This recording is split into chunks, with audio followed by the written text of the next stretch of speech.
നിങ്ങളൊക്കെ എന്നെ പറ്റി പറഞ്ഞിരുന്നതും വിചാരിച്ചൊക്കെ നേരാ. ബുദ്ധിമുട്ടുകളൊന്നും അറിയാതെ വളർന്നുകൊണ്ടാവണം. ജീവിതം എനിക്കൊരു തമാശ തന്നെയായിരുന്നു. പക്ഷേ ഇവിടെ വന്ന് കുറെ പേരുടെ അനുഭവങ്ങൾ നേരിട്ട് കണ്ടപ്പോ തോക്കാൻ തയ്യാറായ നമ്മൾ തോറ്റുകൊണ്ടേയിരിക്കും. പോസിറ്റീവായി ചിന്തിക്കണം. വേണ്ടാത്ത ഈഗോ ഒക്കെ മാറ്റിവെച്ച് അധ്വാനിക്കാൻ തയ്യാറായ വഴികൾക്ക് താനേ തെളിയും. ജീവിതം ഒരു കാഴ്ചവസ്തു ആക്കരുത്. സന്തോഷമായാലും സങ്കടമായാലും അതിലൊരു സ്വകാര്യത വേണം. കൺമുമ്പിലുള്ള ജീവിതം കാണാതെ നമ്മൾ എത്ര ഓണം കൊണ്ടിട്ട് എന്താ കാര്യം? സ്നേഹത്തെ പണവുമായി കൂട്ടിയിണക്കരുത്. രണ്ടും നഷ്ടവും. എനിക്ക് എപ്പോഴെങ്കിലും ആവശ്യമുള്ളപ്പോ ചോദിക്കാനുള്ള സ്വാതന്ത്ര്യം ഉണ്ടല്ലോ, അത് മതി. നമ്മൾ ഇഷ്ടപ്പെടുന്നവർ വേദനിക്കാതെ നോക്കേണ്ടത് നമ്മുടെ കടമയാണ്. ഇഷ്ടമുള്ളിടത്തേക്ക് നിങ്ങൾക്ക് എല്ലാവർക്കും പോകാം, പക്ഷെ ഞാൻ വരില്ല. ഒറ്റയ്ക്കാലും സാരമില്ല, ഞാനിവിടെ കഴിഞ്ഞോളാം.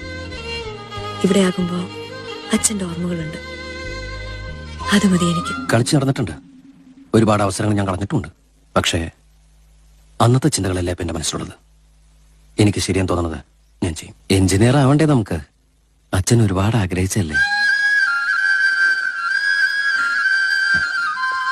ഞാൻ എന്റെ കൂടെ ഇനിയുള്ള കാലം മുഴുവൻ.